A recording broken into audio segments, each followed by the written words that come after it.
পায়েস রান্নায় এটা দিলে পায়েসের স্বাদ হবে অমৃত।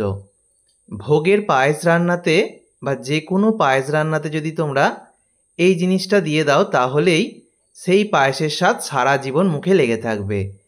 সবার বাড়িতে থাকা এই দুটো জিনিস দিলেই পায়েসের স্বাদ কিন্তু সেরা সেরা হয়ে যাবে। রেসিপির জন্য প্রথমেই নিয়েছি এখানে 40 গ্রাম গোবিন্দভোগ চাল।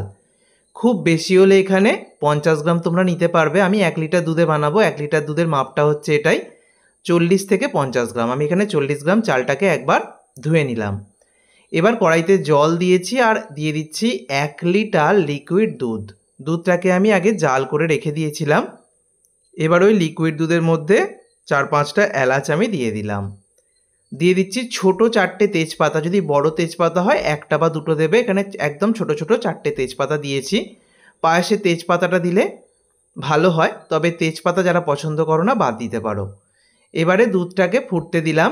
দুধটাকে ফুটিয়ে কিছুটা ঘন করে নেব। ততক্ষণে আমি অন্য একটি কড়াইতে অল্প একটু ঘি দিয়ে যে চালটাকে মানে গোবিন্দভোগ চালটাকে ধুয়ে রেখেছিলাম সেটাকে ভেজে নেব। মিনিট খানেক চালটাকে এরকম ঘিয়ের মধ্যে ভেজে নিলে তারপর সেটা দিয়ে পায়েস বানানো হলে একটা সুন্দর সুগন্ধ হয়, চালটা একে অপরের সাথে লেগেও যায় না এবং পায়েসটা খেতেও কিন্তু খুব ভালো লাগে। তো এই ছোট্ট ছোট্ট জিনিসগুলো অবশ্যই মাথায় রেখে বানালে পায়েসের স্বাদ সেরা সেরা হবে। তো চালটা দিয়ে এবার চালটাকে সিদ্ধ করতে হবে।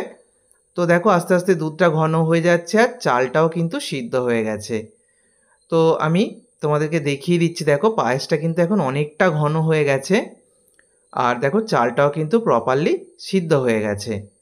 তো এবারে আমি বাকি জিনিসগুলো একটু তোমাদেরকে দেখিয়ে দিই, সেটা হচ্ছে কাজু কিশমিশ। কাজু কিশমিশ এখানে কাজু একদমই অল্প নিয়েছি আমি, 3টে কাজু বাদামকে ভেঙে নিয়েছি আর কিশমিশ নিয়েছি। কাজু কিশমিশটাকে জলে ভিজিয়ে রেখেছিলাম। কাজু কিশমিশ আমি ভাজবো না।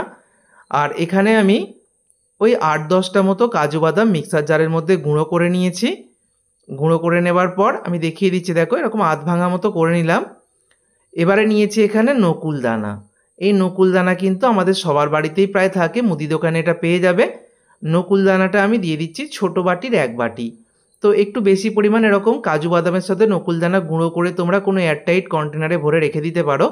পায়েস রান্নার সময় এই নকুল দানা আর কাজু বাদামের গুঁড়ো যদি ব্যবহার করা যায় সেই পায়েসের টেস্ট কিন্তু একদম সেরা সেরা হয়ে যায়, একদম অমৃততুল্য হয়ে যাবে।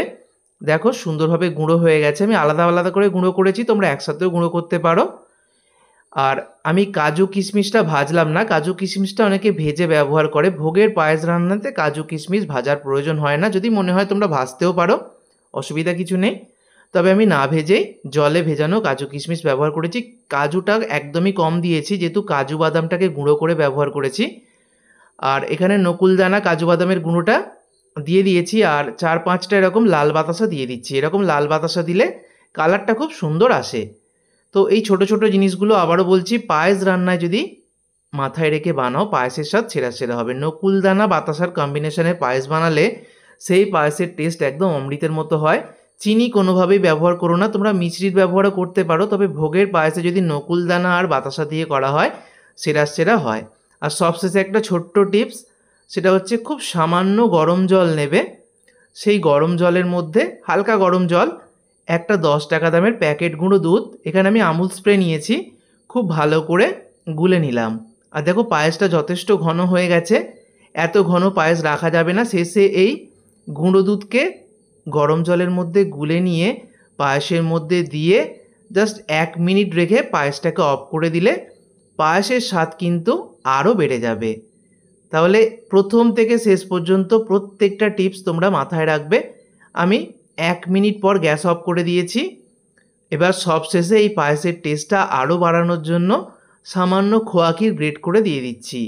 তো এই খোয়া ক্ষীর দেওয়াটা সম্পূর্ণ অপশনাল, যেহেতু ভোগের পায়েস তাই একটু খোয়া ক্ষীর দিলে এর টেস্টটা কিন্তু আরও ভালো হয়। ঠিক যেভাবে দেখালাম প্রত্যেকটা উপকরণের ব্যবহার যেভাবে করেছি এইভাবে পায়েস বানালে পায়েসের স্বাদ সেরা হতে বাধ্য। আশা করছি দেখেই বুঝতে পারছো। ঠান্ডা হওয়ার পর দেখাচ্ছি, এটা এখন অনেকটাই প্রায় ঠান্ডা হয়ে এসছে, হালকা গরম রয়েছে। তো এর থেকেও যদি পাতলা করতে চাও তোমরা গুঁড়ো দুধটাকে যে জলের মধ্যে গুলবে জলের পরিমাণটা একটু বেশি নিতে পারো, তাহলেই কিন্তু একদম সেরা সেরা পায়েস তৈরি হবে। সকলকে মহাসপ্তমীর আন্তরিক শুভেচ্ছা। ধন্যবাদ।